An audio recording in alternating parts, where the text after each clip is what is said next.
A continuación, para ya dar paso al seminario, quisiera presentar a la docente el día de hoy. La expositora que impartirá la presente sesión es Eugenia Escalona, psicóloga clínica, doctorando en psicología con mención sistemática, cognitiva y neurociencias, Universidad de Flores, Argentina, coordinadora de difusión del Centro de Estudios Sistemáticos de Chile, CSIS Chile. Sin nada más que agregar, le damos paso a Eugenia para que inicie la exposición el día de hoy. Bueno, buenas tardes a todas y a todos. Yo soy Eugenia Escalona y me gustaría el día de hoy comentarles como algunos elementos que considero que son valiosos en tanto a cuidadores de infancia y profesionales de la salud mental. ¿Ya? Entonces vamos a tener una parte que va a ser un poquitito más técnica y vamos a tener otra parte que está más orientado a madres, padres, cuidados. ¿Ya? Este seminario es breve pero informativo y en tanto a eso vamos a tratar de explorar cómo el entorno familiar y social de una infancia, ¿cierto?, puede influir en su experiencia de ansiedad, cómo los terapeutas y cuidadores podemos utilizar este conocimiento para proporcionar un apoyo efectivo, un apoyo comprensivo y vamos a tratar de ir haciendo ejemplos prácticos y consejos concretos. Yo les voy a pedir que las personas que les aparezcan dudas o comentarios, al menos a mí me gusta la participación en el chat. Si alguna persona le distrae o alguna persona siente que no es apropiado, puede minimizar esa parte de la pantalla y de esa forma se puede concentrar mejor. ¿Ya? La idea es que todos y todas tengamos un trato respetuoso con las diversidades y que acá ocupemos al máximo esta experiencia de aprendizaje. ¿Bien? Entonces, vamos a empezar de una manera súper sencillita. Vamos a hablar un poquito desde la perspectiva sistémica. Nosotros para poder explicar la realidad, ¿cierto? Desde este enfoque, lo que tratamos de hacer es considerar a cada individuo como parte de un sistema más amplio, como la familia, la comunidad, el barrio, la sociedad. En el contexto de la ansiedad infantil, entonces, este enfoque se va a tratar de comprender cómo el sistema familiar y social está influyendo en el desarrollo y en la manifestación de esta ansiedad. Esto lo podemos hacer a través de revisar ciertas formas que nos comunicamos de manera sistemática, es decir, cuando hacemos un patrón interaccional. Y asimismo, cada persona tiene una idea, una creencia de qué es la ansiedad, si esta es buena, si esta es mala, si esto es funcional o si esto es disfuncional. Entonces, a partir de esas creencias, nosotros como cuidadores, nosotras como cuidadoras, lo que empezamos a hacer es a decir que estas conductas son medias problemáticas. Y empezamos a hacer que estas pequeñas personitas vayan sintiendo que esto es algo impropio, lo que va generando un problema, porque como adultos tratamos de solucionarlo y las infancias muchas veces lo van resolviendo de manera autónoma. Entonces, muchas veces cuando estamos tratando de solucionar estas cosas de una manera muy rápida, de una manera poco respetuosa, lo que va a pasar es que vamos a invalidar la experiencia subjetiva de este infante y vamos a generar un problema ahí. ¿Qué nos puede pasar? Nos puede pasar que dentro de la familia muchas veces empezamos a decir que eh, el temor no es bueno, empezamos a decir de las tonteras a las que les tiene miedo, y acá muchas veces tenemos que ir indagando en otras líneas. Como terapeutas, muchas veces nosotros vamos a tener que ver a esta personita que tenemos al frente de nosotras, no como una persona aislada o una persona que solamente vive con ansiedad y esto está como dentro de ella, sino que acá hay una dinámica familiar, hay una dinámica social específica. ¿Qué vamos a hacer? Vamos a ver, ¿se le estará sobreprotegiendo? ¿Estará algún problema en cómo le estamos hablando?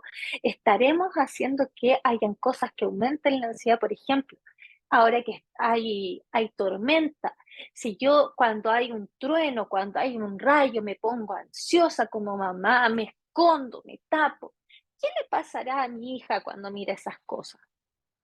La idea no es culpar a mi hija por sentir ansiedad, sino que se trata de ver cómo todos y todas reaccionamos ante los miedos que son naturales y cómo todos y todas vamos proporcionando una alternativa.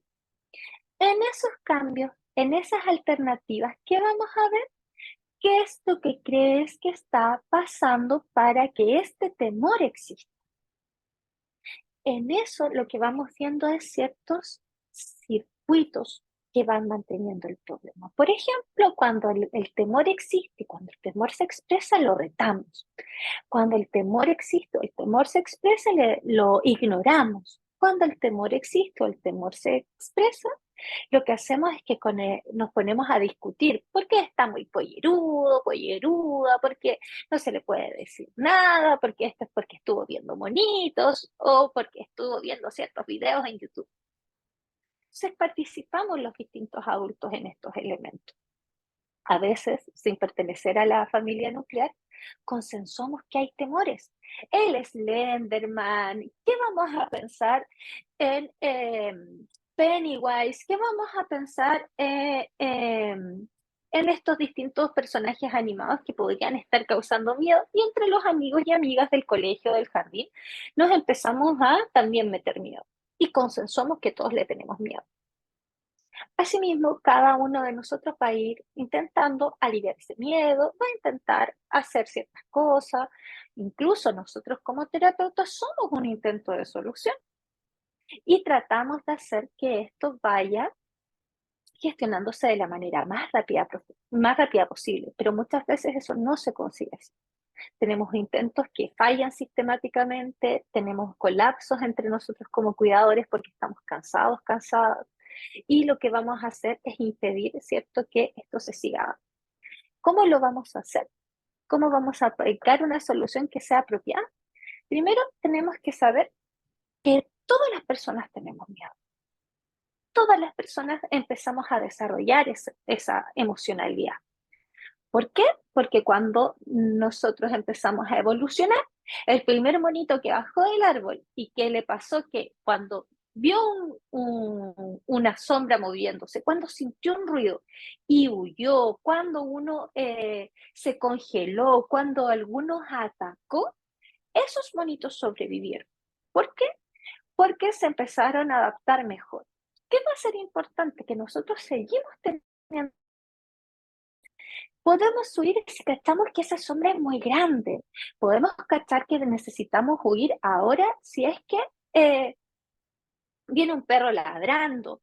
O vamos a huir si es que sentimos que es algo que no podemos controlar. Nos toca la bocina y mejor empiezo a cruzar la calle rapidito. Lo mismo nos puede pasar en otras situaciones que a veces es mejor congelarnos porque quizás pasamos piola y no nos miren, porque nos dimos cuenta muy tarde que estábamos ante un peligro. Entonces, en general nos va a pasar de que nos vamos a congelar cuando alguien nos grita, ¡cuidado!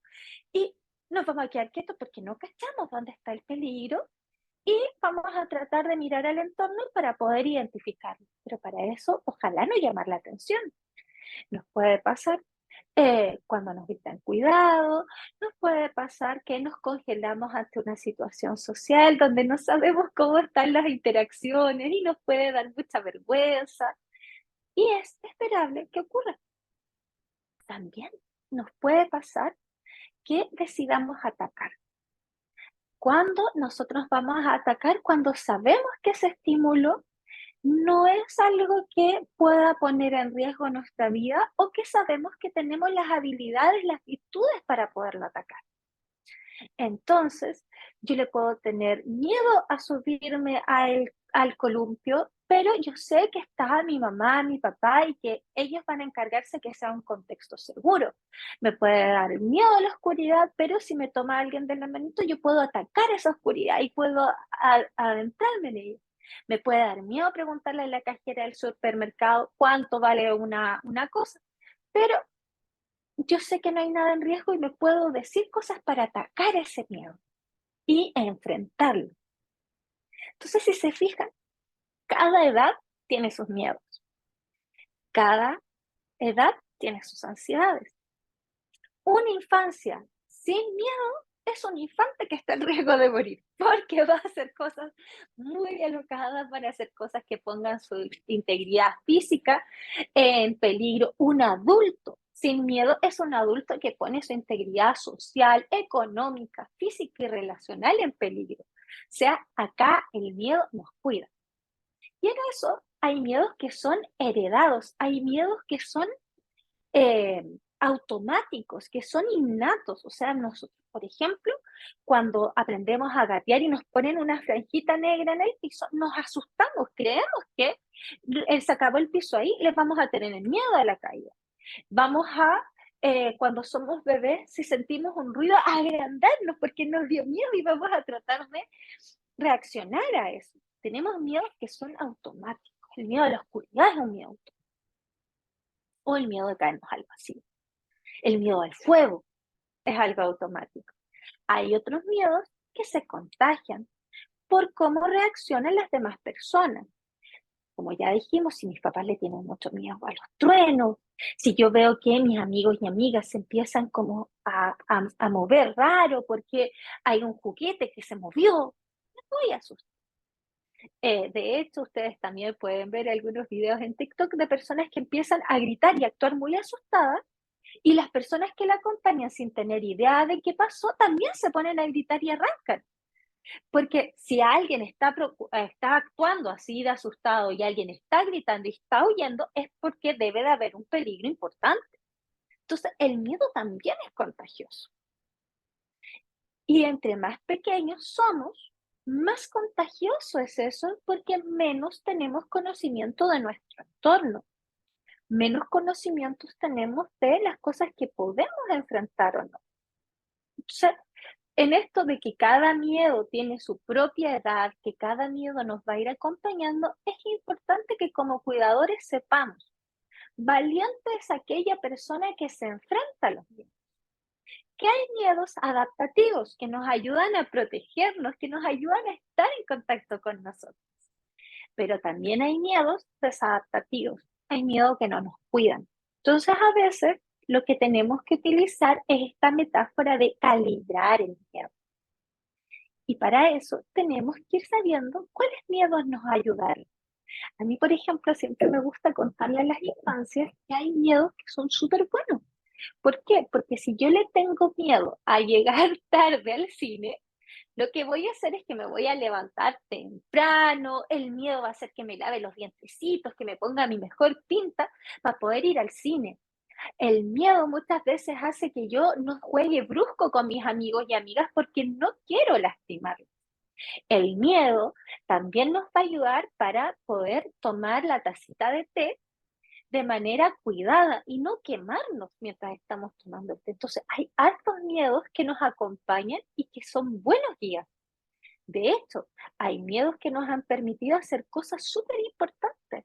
El miedo a caernos cuando está en un buen nivel nos ayuda a poder escalar poniendo los pies justo donde corresponden. Pero también hay miedos desadaptativos, cuando me hacen estar congelado en todos los momentos. Hay miedos que van a generar cambios en mi comportamiento, donde yo voy a empezar a darme cuenta de que ando irritable, no puedo estar con personas, no quiero ir a ciertos lugares como el colegio, no quiero ir a cumpleaños, no quiero dejar a mi mamá o a mi papá solo, sola. Hay miedos que impiden que yo pueda pensar en otra cosa. Y a veces voy a estar en el colegio, pero voy a estar pensando que quizás en la casa entró un ladrón. O voy a estar pensando que la casa se quemó porque no desenchufé algo.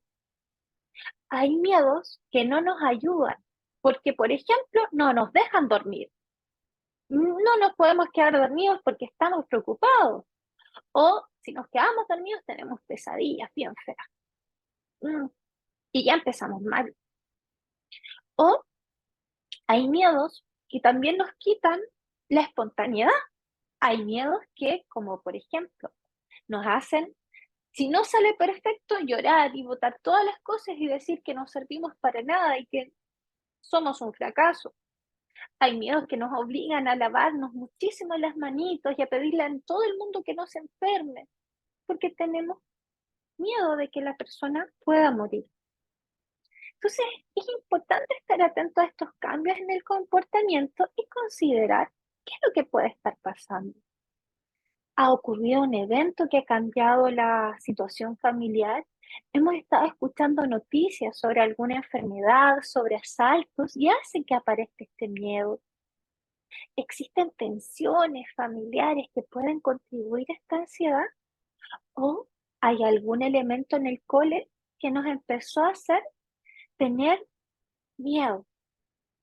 Vamos a ir tratando siempre de identificar en el contexto qué está alimentando ese miedo, qué lo está haciendo crecer y ese miedo, ¿para qué apareció? Porque apareció con una función. Y si escuchamos la función, podemos abordarle de manera efectiva. Pero si negamos el miedo, si negamos las conductas de la persona y solamente le decimos, ya, pero no te laves las manos, o ya, pero si no no tiene que salirte todo perfecto, o le empezamos a retar porque otra vez tenéis pesadilla, otra vez estáis durmiendo conmigo, no voy a poder darme cuenta que quizás lo que ocurre es que se preocupa tanto y me ama tanto que no quiere que me pase nada malo. O quizás ha pasado algo en el colegio que hace que no quiera ir y tenemos que protegerla de esa situación. O ha habido un contenido que no era apropiado para su edad y que no lo puede comprender y que por eso tenemos que estar atentas y atentos a qué elementos lo detonaron. También el miedo, las ansiedades van a generar reacciones en el pensamiento, en la cognición. ¿Qué nos va a pasar? Los pensamientos me van a ir mostrando ciertas cosas. Los pensamientos van a estar más llenos de inseguridad, de que yo no puedo enfrentar las cosas bien. Voy a estar viendo muchos peligros, muchos escenarios catastróficos y eso va a hacer que yo no me sienta preparada, no me pueda valorar bonito, porque siento que el futuro es terrible y no tengo herramientas para enfrentarlo. Entonces hay que reconocer el pensamiento, hay que aprender estrategias para no alimentar esos pensamientos. Incluso vamos a tener que aceptar que tenemos esos pensamientos automáticos para después irlos corrigiendo.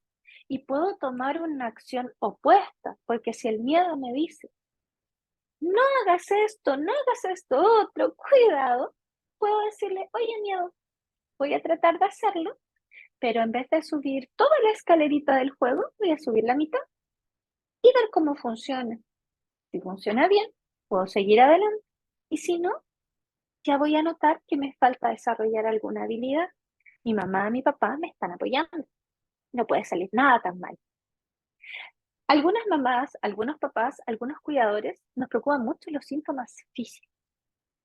¿Por qué? Porque los síntomas físicos, en la emoción, en esta visceralidad, muchas veces nosotras estamos muy cansados porque es tener que contener un dolor de guatita, un dolor de cabeza, ganas de vomitar, que están sudando, que le tiemblan las manitos, que están como con taquicardia, que lloran, que andan con el ceño fruncido, que andan cabizbajos, que no disfrutan. En general, nosotros somos conscientes de estos cambios físicos. Los notamos que no andan comiendo nada, que andan como con la guatita apretada, que se mueven las piernecitas, que no duermen. Y si no duermen ellos, tampoco dormimos nosotros. Y eso empieza a ser algo que el miedo finalmente se apodera de toda la rutina familiar. Esto va a tener un impacto significativo en el sistema familiar y en el funcionamiento diario de todos y todas. Entonces, ¿qué podemos empezar a hacer? Empezar a ver, ya, ¿qué conductas está teniendo esta pequeña personita para anticiparse a eso que le da miedo? ¿Se da cuando hay algún objeto o alguna persona específica? Quizás es una situación que es interna, que se imagina como amenazante. Quizás hay algo que está en el medio. que lo percibe y lo evidencia como amenazante. Entonces ahí yo lo que voy a estar viendo es cómo lo vamos a enfrentar. Siempre voy a acompañar esto de entre tú más evitas, entre tú más te inhabilitas para hacer las cosas, ese miedo va a durar más tiempo. Entonces vamos a ir haciendo siempre una escalita para que la persona pueda ver cómo sería la exposición a esto de manera gradual, de manera apropiada, ¿ya? Llevo hablando un buen ratito, vamos bien hasta ahora, ¿ha aparecido alguna duda?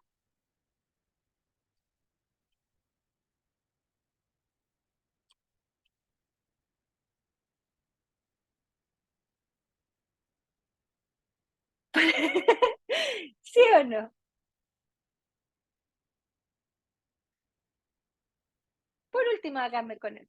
El Joaquín, ya, Joaquincito, cuéntanos. Ah, profe, se acordó de mí. Sí, pues Joaquincito, cuéntanos. Sí. Bueno, de primera, bueno, yo estoy, bueno, muy contento de estar aquí, profe, de escucharla de nuevo, porque usted es buena profesora. Siempre lo he pensado. Sí. Gracias, Joaquincito. Ya. Yo tenía una duda, sí, profe. Ujú, Bueno, en realidad no sé si es dudo tanto, porque igual lo he explicado tan bien. De hecho, a veces me cuesta seguirle el ritmo para anotar, porque hay tanta cosa importante, entonces entre anotar y todo. Ya. ya. Bueno, a mí me gustaría saber, profe, sobre lo... A ver, es que todo está hablando del miedo, que incluso se puede abordar, que siempre se da en la primera infancia también, y Ujú, que incluso, por lo que tengo entendido, a veces es bueno que el niño también tenga miedo, como también puede ujú, ser malo. ujú, Entonces, a mí no me, solo una cosa no me queda claro, como el tema de equilibrar, porque a veces ujú, siento que si enfocamos una cosa nos vamos al otro extremo, como por ujú, ejemplo el tema de cuidarlo mucho genera una sobreprotección, y entonces el niño, ujú. cualquier estímulo va a sentir mucho miedo, ya sea a bañarse o incluso el hecho de salir a la calle. Sí, No sé si sí, se me entendió, profe, me explico sí, de nuevo. sí, te lo voy a explicar al tiro, ¿ya? Ya, Entonces, profe. como nos dice el Joaquín, nosotros vamos a experimentar, ¿cierto? Esto en distintas situaciones de la vida y es normativo, ¿ya? ¿Qué nos va a pasar? Que como adultos nosotros vamos a tener que ir modulando la expresión de. Entonces, en la medida que esta personita, por ejemplo, perciba como amenaza una mala nota, porque solamente los cuidadores se concentran en el 7 o ha visto que hay castigos terribles para las personas que tienen malas notas, esta persona va a estar muy en alerta porque no va a querer perder ese lugar de ser el niño 7.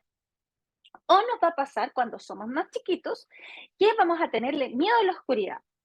Por ejemplo, en infantes hasta los 5 años es súper esperable que nosotras tengamos miedo a cosas que se salen de la norma, ruido muy fuerte, que estemos desconfiando si es que hay una persona que no cachamos mucho, nos puede dar miedo que la mamá, que el papá se vayan de la habitación, nos va a dar miedo, como les decía, como el estrés de un contexto que yo no conozco.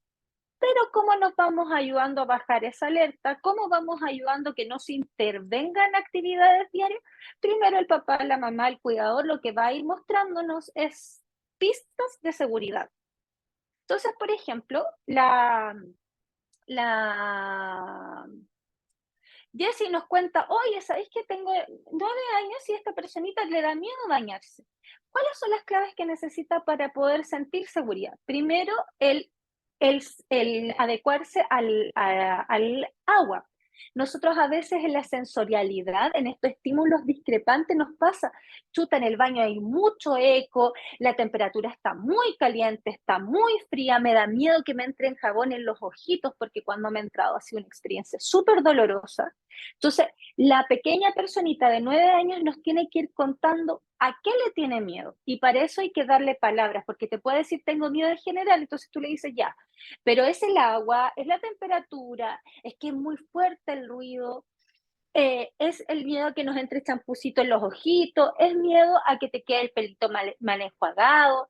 A mí me daba miedo caerme cuando era chiquita. Entonces, ahí lo que vamos haciendo es mostrándole a esta pequeña persona que hay cosas, a dónde está. Y después vamos encaminando, ¿cierto?, a la exposición. Si el miedo es a que les caiga jabón, mira, hay jabones que son sin lágrimas, hay jabones que lo que podemos hacer es ponerte un gorrito en el principio para que tú aprendas a echarte ese champú y que no caiga en los ojitos, que son estos gorritos que ocupábamos cuando eras bebé, los venden en los chinos. Si el problema es el sonido, podemos buscar sonidos que sean más agradables y vamos mostrándole a la persona que tiene control, que tiene habilidades para que este estado de alerta no intervenga en la situación. Asimismo, por ejemplo, como dice Joaquín, a veces el dejarlos libres, lo que va a ocurrir es que no van a tener miedo de las cosas. Sí, y ahí en eso, en ese estilo laissez-faire, lo que suele ocurrir es que hay negligencia parental. Y el niño o niña se va a enfrentar a el sentir miedo, pero lo va a ir desarrollando porque va a saber que él solamente cuenta consigo mismo. Entonces, si me caigo, ya me voy a levantar porque si me pongo a llorar nadie va a venir, no se va a hacer nada. Entonces, el miedo me suele acompañar en otras cosas. Por ejemplo, en estas personitas, el miedo va más desde hacia adentro, no los estímulos de afuera, porque sé que los puedo enfrentar hacia adentro. Pisa bien, fíjate en las personas que están a tu alrededor, fíjate en si podéis andar como cruzando bien la calle, porque como yo sé que solo cuento conmigo, voy a tratar de monitorear bien el entorno para ocupar mi destreza, mi choreza, y así no tener dificultad con otros. Entonces, a veces nos va a pasar que se nos va a pasar la mano con estos niños, niñas, y lo que va a ocurrir es que van a ser muy intrépidos y hay que mostrarle que el miedo también hay que verlo en el entorno para que no les pase nada malo. Entonces, ahí vamos jugando con esos elementos. Además, la María nos dice que en los niños TEA, para trabajar el miedo y la ansiedad en situaciones de la vida diaria, también va a pasarnos en esa línea que vamos a tener que hacer exposiciones graduales a estos estímulos sensoriales que nos puede dejar, ¿cierto?, invalidados, porque una persona neurodivergente también va a requerir el poder darse cuenta de hasta dónde su sensorialidad resiste el estímulo e irse habituando a ciertos estímulos. Entonces, lo ponemos gradualmente para que también la sensorialidad se adecue. Hay personas que no van a poder adecuarse a ciertos elementos sensoriales y en eso se requieren adaptaciones que pueden ser el utilizar champú en polvo, que puede ser utilizar el lavado del cuerpo en tina en vez de la ducha que hace más ruido, y ahí vamos viendo dependiendo de cada realidad. Señor Torres, usted levantó la manito y yo lo tenía mucho rato con la manito levantada. Cuéntenos. No, yo soy Jennifer, no me llamo Torres, me llamo Montesinos. Ay, pero ¿cómo que me sale Torres? Sí, es que no cambié el nombre. Lo que iba a preguntar yo, ¿en cuándo se genera la ansiedad? Primero empieza el miedo y después la ansiedad. ¿Cuándo se convierte en un problema? Gracias, qué buena pregunta. Ya, es que en eso nosotras vamos a ir avanzando, ¿cierto? El miedo es una emoción básica. La ansiedad, en cambio, es esta sensación de peligro inminente.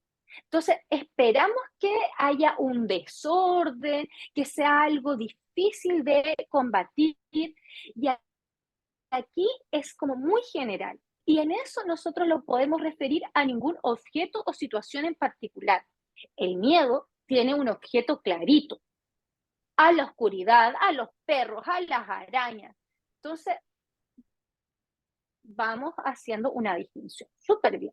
La angustia, además de eso, viene con una expresión corporal. Nosotros vamos a tener, por ejemplo, cuando andamos angustiadas, y ustedes también lo pueden ver en el popular cuando se dice que andan las personas drogodependientes con la Eso. angustia, es una manifestación neurovegetativa, la persona está con una cuestión fisiológica, ya tenemos ansiedad, pero además de eso andamos con tiritones, andamos como contraídos, se nota la angustia. ¿Sí? Entonces, la ansiedad es como ya siento que algo como va a pasar, pero está bien desorganizado. La angustia es con el tiritón, con la taquicardia, con la sudoración, tú cachai a la gente que anda angustiada. Entonces, el miedo, como es más específico, nos va a pedir una defensa, una huida, un ataque, una inmovilización, y es una situación real o imaginaria, pero que la persona está justificado. Va a decirte, yo tengo miedo a disertar, porque se van a reír de mí. Yo tengo una fobia a la araña. No es razonable. La araña es así, tú eres un gigante, pero el sujeto lo sabe, es ilógico, pero me da miedo la oscuridad. Y yo en eso me voy a inhibir, no voy a dormir sola, no voy a disertar en esa clase y voy a tener esa representación frecuente de antes de entrar a la cama, puede aparecer una araña y la voy a sacudir la cama para que no me pase nada. Entonces, el miedo nos da algo más específico, que puede ser una fobia simple, en donde tenemos el miedo concreto al ascensor, por ejemplo, y que se puede dar en algún momento del día, no en todas las horas, ¿ya? Y en eso también tenemos las fobias escolares, las fobias sociales, que empiezan a afectar más ámbitos de la vida y provocan una incapacidad que es más importante. ¿Por qué? Porque la persona no puede hacer las cosas que harían las otras. Si tengo una fobia escolar, pierdo el año, me quedo repitiendo. En la fobia social no pasa lo mismo. Entonces, es eso, ¿ya?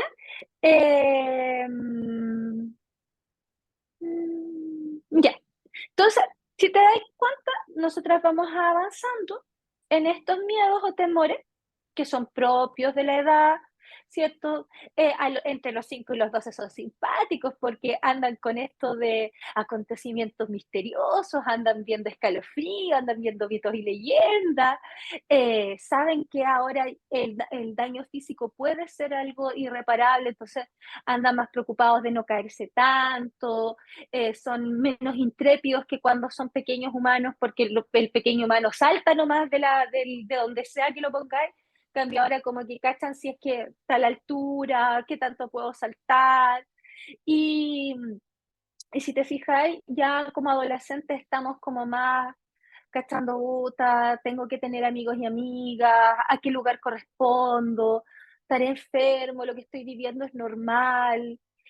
Cacho que la muerte es algo irreversible. En general, cuando somos adolescentes se nos puede morir algún abuelo, abuela, algún familiar, entonces como que wow, la vida es una, ¿cachai? Entonces, como que empezamos a cachar esos elementos ya de manera más profunda. Entonces, ¿qué vamos a hacer nosotros, cierto? Desde la terapia sistémica. Se me pasó la línea. Ya. Vamos a utilizar, ¿cierto? Este modelo para poder ver y vamos a ver los procesos de interacción y de comunicación dentro de la familia y vamos a ver lo que ayuda a obstacular la fluidez o la calidez de la relación. Entonces, para aquí, ¿qué vamos a hacer como primer elemento? Establecer límites, reforzar las uniones que puedan nacer y que podamos comunicarnos eficazmente.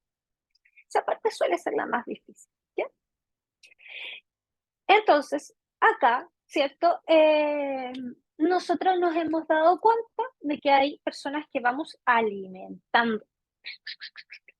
Y lo que vamos haciendo es que, por ejemplo, nosotros lo que vamos marcando es que algunos como que descalificamos. Descalificamos al cuidador, descalificamos a la persona que está haciendo la pega. ¿A quién no le pasó cuando eran chicos? Que, oye, tú eres el hombre de la casa y tenés que cuidar a la mamá y a tus hermanas. chuta, el otro siendo adulto no puede cuidarte. Entonces el cabro chico todo ansioso, cerrando las puertas, viendo que el gas estuviera acostado, porque se descalificó como figura de protección al otro padre. Hay personas que se autodescalifican. Es que estoy viejita, es que me duele, es que hoy me puede pasar algo. Se puede morir, se puede enfermar, algo le puede pasar. Nosotros, por ejemplo, hablamos de los delincuentes, de las protestas, de las enfermedades. Entonces, las personas empiezan con altos problemas para poder abordar eso, porque es como en esa experiencia infantil queda el adulto como alguien al que yo como niño o niña tengo que proteger. ¿Cómo yo puedo evitar estos fenómenos que quizás están fuera de nuestro control? ¿Qué es que pueda haber un accidente de tránsito? ¿Qué es que haya una protesta y a mi persona amada le pase algo? Entonces estas pequeñas personas lo que van a hacer es, llegaste del trabajo, llegaste bien, te vienes para la casa, ¿a dónde estás? Y muchas veces el adulto lo que va a estar es cansado, cansada, y va a decirle, chuta, este cabra, que lo único que hace es apurarme, no me entiendo. Entonces, hay que fomentar el ambiente seguro, hay que fomentar a la persona que, oye, yo sé cómo hacerlo, yo sé defenderme. Si pasa, sí, a las personas las asaltan, hay choques, hay atropellos, esas cosas pasan. Pero yo me preocupo de mirar para dónde cruzo, yo sé que voy a llamar a la ambulancia si pasa algo en lo físico, yo voy a entregar la cartera y no me van a hacer nada, yo voy a saber reaccionar. También hay que expresarle esos elementos. A veces nos ayuda también el decir, sabes que yo también tengo miedo, yo también le tengo miedo a los terremotos, yo también le tuve miedo a la oscuridad. Incluso contarles, así como, sí, pues, y a mí de esto todavía me da miedo la oscuridad. Yo cuando voy apagando las luces de la casa me doy rapidito y trato de llegar y cerrar la puerta antes que llegue el fantasma detrás de mí. Y también podemos ir diciendo esos elementos para que se den cuenta de que hay cosas que vamos a hacer aún teniendo un poquitito de miedo, porque es parte de crecer. Podemos también ir identificando, ¿cierto? Si hay personas que están relacionándose feo, si están peleando mucho, eso va a aumentar la ansiedad del infante. Entonces ahí hay que promover la armonía y la seguridad en el sistema familiar. Muchas veces nos ha tocado ver pequeñas personitas muy ansiosas porque las madres, padres, cuidadores están sufriendo violencia intrafamiliar. Y sienten que si por lo menos ellas están en casa, independiente que sea una corporalidad chiquitita, ellos se ponen entre la persona y tratan de evitar el mayor daño. Entonces muchas veces estas pequeñas personitas sienten que si ellos están en el colegio o salen con alguna amiga o amigo, quizás qué estará pasando en la casa. Y tienen mucho miedo y angustia al respecto. Entonces, lamentablemente, en esos casos, incluso para poder superar la ansiedad infantil, es necesario realizar una denuncia, a veces es necesario el divorcio, o a veces es necesario que contemos, los papás están peleando mucho porque no saben cómo arreglar las dificultades que están pasando, pero los papás se aman y vamos a buscar otra forma de conversar estos desacuerdos para que tú no tengas miedo. Entonces, incluso decir eso. También nos ha tocado familias que le han pasado duro, hay familias que les han tocado en barras grandes y que eso nos deja con miedo. O sea, se nos quemó la casa, tuvimos un desastre de inundación o tuvimos un momento de estrés familiar, una persona querida se enfermó, una persona querida se murió. Entonces, en eso ordenamos a que la familia pueda ser resiliente para poder apoyar a esta infancia en su proceso de estar ansioso porque pasó algo estresante. Eh, entonces, como nos dice la Joyce, las conductas disruptivas que va a presentar esta personita por los miedos se pueden tratar a largo plazo Y en general no hay una edad en la que ya no se puede intervenir. Lo que va a ser más difícil es que en la medida que haya pasado más tiempo, esta persona va a ir a la idea que les generó miedo, al contexto que les generó miedo, les va a ir agregando más experiencias, más explicaciones para su malestar, y eso va a hacer que esté mucho más consolidado ese miedo.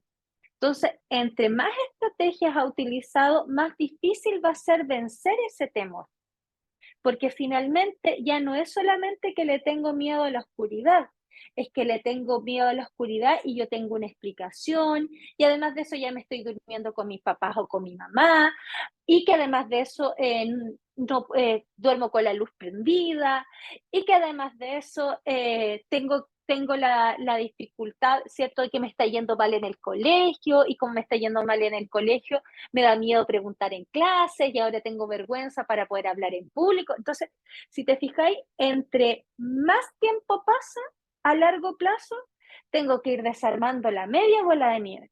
Entonces, si el adulta cuidador ha hecho un buen trabajo, es más difícil. Es que se presente esta conducta disruptiva por mucho tiempo, ya que ella va a ir bajando. ¿Ya? ¿Qué vamos a tener que hacer como adultos cuidadores? Evitar la palabra ¡cuidado! ¡No! ¡Bájate! ¡Yo te ayudo! ¡No! Eso es peligroso. Muchas veces, con mucho amor, nuestras madres, padres, abuelitas nos dicen, no se meta a la cocina que se va a quemar. Y a veces lo que tenemos que hacer para evitar la sobreprotección es permitirle a las infancias asumir el reto en los cuales se encuentra listo. Entonces decirle, mira, así se prende la cocina, tienes que tener arriba las manguitas porque si no se puede agarrar el fuego, la manga, ¿cierto? Se toma firme el asa de la olla para que tú puedas revolver. Mira, el hervidor se toma de esta forma. Le puedes, ten atención, focalicemos la atención. Tienes que prestar atención a esta parte que esté caliente, si tú tiras algo en el aceite, va a chispear. Entonces, si nosotros anticipamos y hacemos aclaraciones de las situaciones, la conducta disruptiva va a disminuir porque ya va a saber a dónde se viene. Y asimismo, como nos dice la Barbarita, la creencia que puede haber, que puede ser una creencia negativa, vamos haciéndolas que se vayan transformando en una creencia racional, una creencia lógica y que es adaptativa. Aquí nos tiró la Barbarita un ejemplo que creer que son agresiones o violencia de parte de los padres, ya que el niño puede asumir conductas que pueden generar o desarrollar miedo en base a una violencia indirecta. Por ejemplo, está muy bien explicado lo de la Barbarita. ¿Por qué? Porque acá, si el pequeño humano, ¿cierto?, se da cuenta que hay una situación de alerta, una situación de peligro, no la puede procesar, no puede comprender lo que está ocurriendo, va a sentir que la mamá, el papá están en riesgo vital.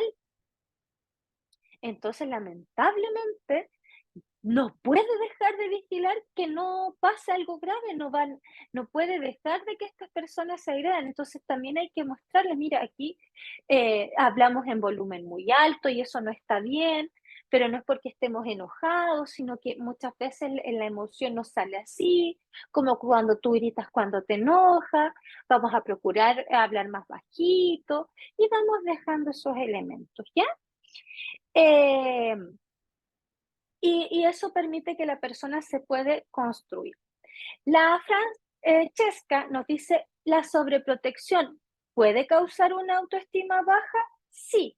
¿Por qué? Porque si la persona lamentablemente no siente que tenga competencias ya para enfrentar las cosas, no tiene conceptos positivos de sí, no tiene conceptos que le ayuden a adaptarse. Entonces, la sobreprotección tiene dos mensajes. Uno, el mundo es peligroso o eso es peligroso. Y dos, tú no puedes, yo puedo. Entonces, la persona, cuando tú la refuerzas a que sea autónoma, cuando tú le refuerzas y le alientas a que experimente cosas nuevas, esta personita desarrolla conceptos positivos de sí misma, de sí mismo, y en tanto a eso, ¡pah!, se desarrolla una autoestima positiva, una valoración positiva de sí. Entonces, nosotros que vamos a hablar, permitirnos que nos expliquen su idea de cómo quieren enfrentar las cosas, de cuáles son las iniciativas que quiere tomar, y en eso darle un espacio, ¿ya? La Camilita nos dice, ¿cómo se puede intervenir la ansiedad que genera ir al colegio y sus consecuencias como morderse las uñitas? En general, el morderse las uñitas tiene que ver con una actividad de apaciguamiento y es una estrategia que vamos a utilizar para poder bajar el miedo. Yo no le quitaría comerse las uñitas todavía, sino que le presentaría algún objeto para hacer la transición. Incluso venden mordelones para adolescentes, infantes y adultos. ¿Por qué no se lo vamos a quitar? Porque primero tenemos que saber qué es lo que le da ansiedad del colegio. Le da ansiedad jugar, le da ansiedad el silencio, le da ansiedad el equivocarse en una clase.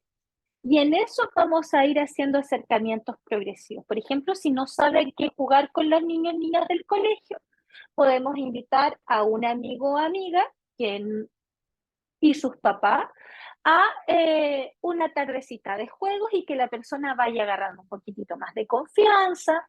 Si el miedo está en exponer en público, podemos hacer actividades fuera de la comunidad educativa que puede ir de manera progresiva, que ella compre, que le hable a la cajera, que ella sea la persona que le diga al conductor del bus a dónde van y que en eso vaya forjando su autonomía y esas habilidades, destrezas las utilice en la comunidad educativa, ¿ya? Entonces vamos con esa línea. A los 6 años, tener miedo en dormir en la habitación es esperable. En general, nosotros, ¿qué vamos a hacer? Que nos cuente cuál es el criterio que está utilizando para quedarse en la habitación o qué es lo que están proveyendo los papás y les vamos a facilitar una posición para que ella se pueda ir separando de estas personas. Por ejemplo, en esto que es normal, no querer quedarse en la habitación, podemos hacer el proceso de andamiaje, que uno de los cuidadores se queda a acompañarla a dormir y que después, ¿cierto?, él o ella se va a retirar. Podemos trabajar con amuletos de protección, podemos trabajar con la lucecita prendida y en eso vamos construyéndonos también. Si se fijan, lo más importante que vamos a hacer es ir construyendo que la persona pueda enfrentar eso. Entonces, muchas veces lo que tenemos que hacer es construir un relato antes de dormir. Vamos a construir un relato donde vamos a soñar cosas buenas, donde yo enfrento alguna adversidad y de esa forma nos vamos construyendo. Porque si no, nos va a pasar lo de la Victoria, que nos cuenta que cuando ella era chiquita la sobreprotegieron mucho y no hacía nada solita. Y ahora le da mucho miedo salir sola a partes que no son cerca de su casita y le causa ansiedad. Pero la Victoria ha sido muy valiente y que a pesar del miedo, ¿cierto? O quizás gracias al miedo, la Victoria viene a estas cosas, nos cuenta su experiencia y la Victoria está ocupando el miedo el miedo a quedarse estancada para poder combatir el miedo de quedarse en la casita. Así que la Victoria lo está haciendo súper bien. Y creo que en eso todos y todas hemos ido enfrentando distintos temores, ¿ya? ¿Qué vamos a hacer? Siempre es importante que legitimemos eso, ¿ya? Comprendo que tengas miedo, es normal tener miedo, sobre todo los cambios son difíciles, pero se pueden superar. ¿Te podemos ayudar? Por ejemplo, si tú tienes miedo a hablar con esa persona, yo te acompaño, yo le digo hola y después tú sigues el resto de la conversación. Mira, da mucho miedo salir o da mucho miedo los cambios. Vamos a contarte de qué se tratan los cambios y vamos a ver cómo nos vamos adaptando. Si hay algún problema, lo vamos resolviendo juntos. Las estrategias de relajación son súper buenas en los primeros momentos de la ansiedad, pero hay un truco ¿ya? Y en eso vamos a ir jugando primero. Vamos a acompañar siempre a través de la exposición.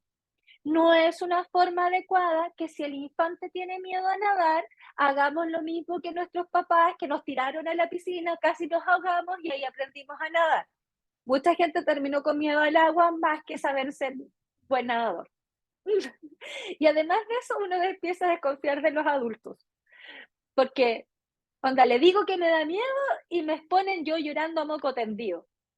La Melanie nos dice, mi papá hizo eso, pero para salir ahora.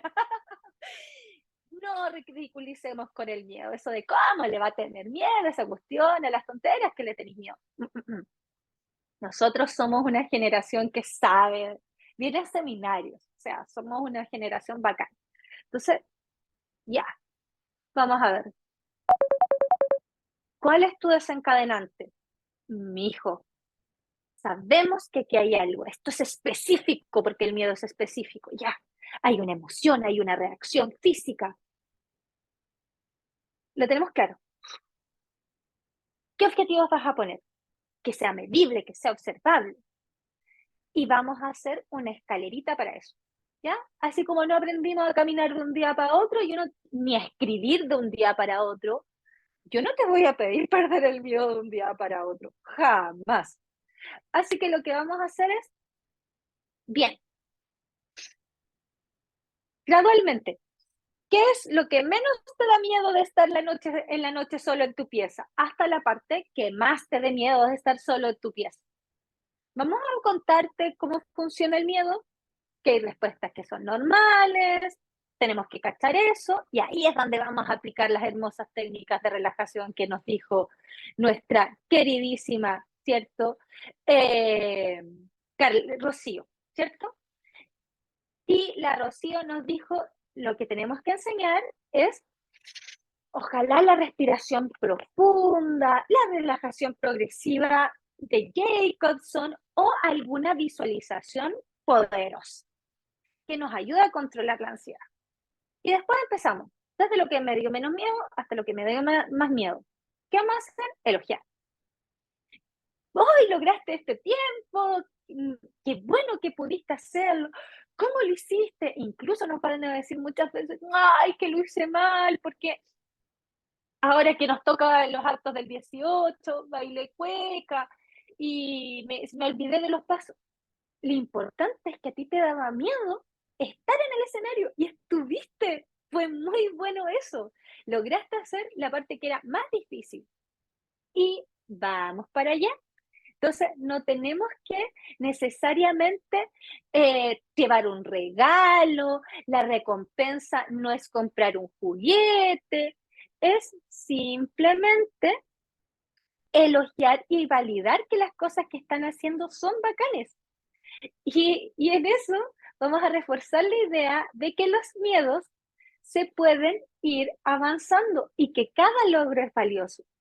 Incluso podemos hacer estas bromas que a mí me encantan, decir, qué bueno que te dio miedo el bajarte del escenario y no cumplir con la promesa de avance, porque si no te hubiese dado miedo quedarte, tú hubieses bajado al tiro. Qué buen miedo tuviste. Parece que le estamos enseñando el miedo cuándo aparecer y cuándo no. Aquí el Gerson nos dice, yo me enfoco en música Bikram o de relajación, meditación y respiración, pero me da miedo porque sufro muchos viajes astrales. Bueno, vamos a tener que tener cuidadito con esos elementos, ¿ya? Si yo como cuidador tengo miedo a algo, por favor, cuenten su experiencia. Contémosle, por ejemplo, yo le tengo miedo a los perros no son peligrosos. Pero yo les tengo miedo porque cuando eran chicos me mordió uno y hubo otro que fue muy cruel porque yo venía con mi poto muy gordo de niña de 5 años comiendo un Chocman y el perro saltó y me robó mi Chocman. Entonces yo quedé con ese miedo y siempre se lo conté a mi hija. Yo sé que los perros no muerden, yo sé que hay como señales de que el perro te va a atacar, pero tú si quieres acércate, acaríciale y en la medida que vi que ella se acercaba a los perros, en la medida que vi que ella lograba adivinar siempre si era un perrito o perrita, le dejé de tener miedo. Incluso ahora me caen mejor los perros que los gatos. Es muy bacán. Entonces, también podemos incluso hacer eso, one down. Hija, hijo, enséñame tú cómo lo hacemos con los miedos. La Barbarita nos dice que es súper importante enseñar inteligencia emocional para que sean capaces de conocer sus propias emociones y sentimientos. Y sí, eso es una de las primeras cosas que hacemos en terapia. Muy bien. Eh, bueno, cuando hay un miedo prolongado y no se logran avances, te recomiendo buscar otra alternativa. La voy a decir al final dónde podemos hacerlo, ¿ya? Entonces, la Karen nos dice que le tiene respeto y miedo a los perros y cada uno va haciéndolos ahí. Bien, le vamos a dar un espacio a sus preguntitas. Ahí yo veo que la Celeste, ¿cierto? Prendió, Hola, levantó su sí. manito. ¿Cuál será? Hola, Celeste. Antes que era mi pregunta, muchas gracias por el seminario, de verdad estuvo muy entretenido. Es la segunda vez que vengo al seminario con usted, así que muchas gracias. Esta vez Y te vas a bueno, ganar la beca. ojalá. Yo soy psicóloga infanto-juvenil y tengo una paciente que recientemente tuvo un trauma bastante severo. Y ahora tiene miedo con respecto a quedarse sola en la casa. No le gusta quedarse sola, le da miedo, le da ansiedad. Y lo que le quería preguntar es como en esas situaciones donde existe como un trauma relativamente reciente, ¿qué se puede hacer con respecto como a este miedo y ansiedad que existe con respecto a quedarse solo? Ya. Celeste, tenemos que hacer algunas maniobras que tienen que ver con el proceso diagnóstico. Esto es una reacción de trastorno de estrés postraumático y cuando ella está solita, tiene flashbacks y reacciones del evento altamente estresante que vivió, o es una entidad diferenciada. Si ocurre el elemento de que es a partir de este evento altamente estresante, o si es un fenómeno de trastorno de estrés postraumático, tenemos que tratar ese evento. Ese evento pasa primero por contar lo que sea, lo que crea ella que sea importante que nosotros sepamos para comprenderle. El segundo elemento tiene que ver con el poder significar eso dentro de su narrativa. Yo no sé qué edad tiene esta persona, pero es importante que pueda integrar eso. Pasa por un lado de poder decir, valorar las cosas que hizo para sobrevivir a ese evento altamente estresante. Pasa por ordenar los elementos que utilizó después para poder sobrevivir. Y a partir de eso, empezar también a enseñar estas técnicas de relajación que comentamos para que cuando venga el flashback o recuerdo de este evento pueda disminuir la sensación. Ojalá utilizar algún ancla al presente para que la persona pueda saber que ha tomado distancia de ese evento y que ahora posee control de la situación, un control que previamente no estaba. Y posteriormente se trabaja como en esto de cómo va a ser la vida después de este evento y para qué vamos a utilizar este evento en el ciclo vital, ¿ya? Eso como a grueso modo. Mientras que si este miedo viene de antes y se agudizó por esta experiencia, se hace una exposición sistemática y se resuelve así. No sé si ahí se responde su preguntita, Celeste.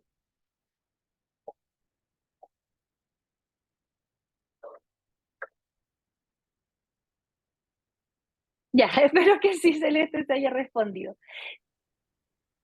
La Annette nos dice, y en el caso de que un usuario no quiere hablar del suceso traumático, ¿cómo se procede? Muy bien, ocupamos el foco en la recuperación. ¿Cuáles son los elementos que esta persona valora que no han sido afectados por el evento? ¿Qué áreas se han mantenido libre de conflictos? ¿Cómo va a recuperar las áreas que se dañaron a partir del suceso? Y vamos trabajando desde la terapia centrada en soluciones. Entonces, esa es la línea que vamos a utilizar en el esquema dialogal. No es necesario hablar de las cosas que nos pasaron, si es que dentro de mi hipótesis del cliente, ¿cierto? No procede. ¿Ya? Fabiolita, cuéntanos.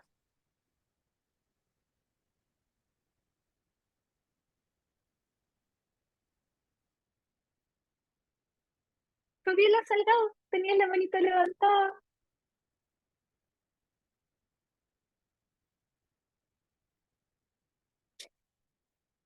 Después nos va a hablar la Fabiolita. Rocío, cuéntanos.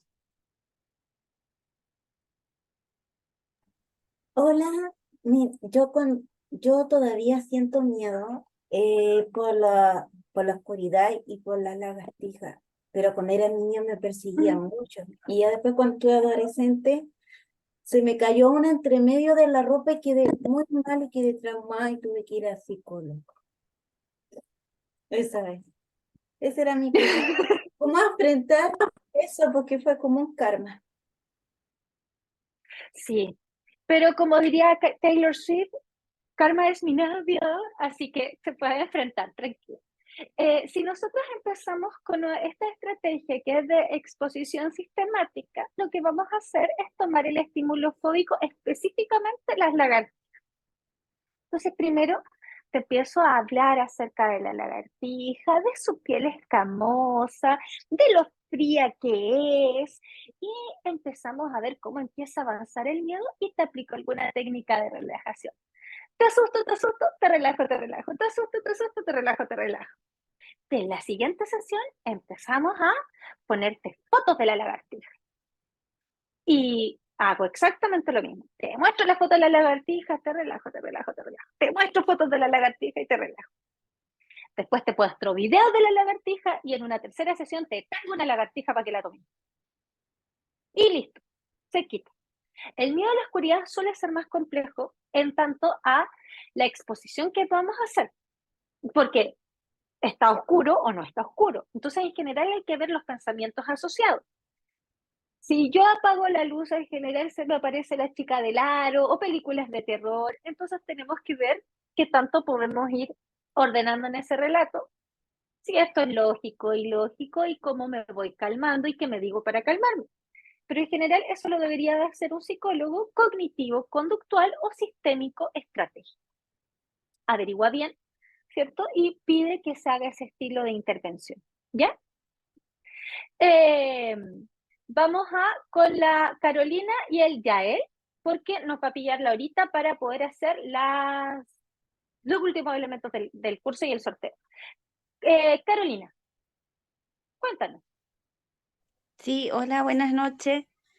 Mire, lo que pasa, bueno, a ver cómo empezar. O sea, mi papá me sobreprotegió mucho, entonces me ha costado en el transcurso de la vida superar diferentes miedos, que para toda decisión era un miedo para mí, lo cual lo iba superando. Ahora tengo uno nuevo, por ejemplo, era aprender a manejar. He aprendido, aprobé el teórico, lo aprobé y ahora en octubre rindo el práctico, ¿ya? De cual desde ya yo ya tengo miedo. Cuando rendí el práctico, que fue la semana pasada, me di cuenta que al otro día yo aprobé y al otro día yo ya tenía tos, me tomaron los bronquios. Y esto lo detecté ahora, me di cuenta que la vez pasada cuando estaba muy estresada, tenía un miedo, al otro día ya también estaba con tos y dije, ah, no, cada vez yo ahora, porque esto fue últimamente que me está pasando y que me estoy dando cuenta porque yo no me sabía enfermar con tos. Ahora me está agarrando con los bronquios, con la tos, dije, no puede ser. Pero bueno, y ahora me toca en octubre rendir el práctico y ya tengo miedo de todo, que esté el profesor al lado y lo quiero aprobar, porque para mí fue un desafío aprender a los 45 aprender a manejar. Era un terror mirar el auto y salir con la profesora que ella me enseñaba, ¿me entiende? Una instructora. Pero lo logré, ¿me entiende? A un año que ya vengo practicando y lo logré, gracias a Dios. Pero ahora con un nuevo profesor estar ahí es como que de nuevo tengo miedo, ¿me entiendes? Y no me gusta ese miedo. No, sí, de hecho el miedo es una emoción desagradable. Sí. Sí, pero creo que en eso el miedo te está diciendo varias cosas bonitas. Primero te está diciendo que estás haciendo algo importante. Y qué bacán que te dé miedo a manejar, porque si no tenemos miedo cuando estamos con un vehículo, donde podemos matar a alguien, donde podemos eliminar una vida, no sé si tiene mucho sentido manejar.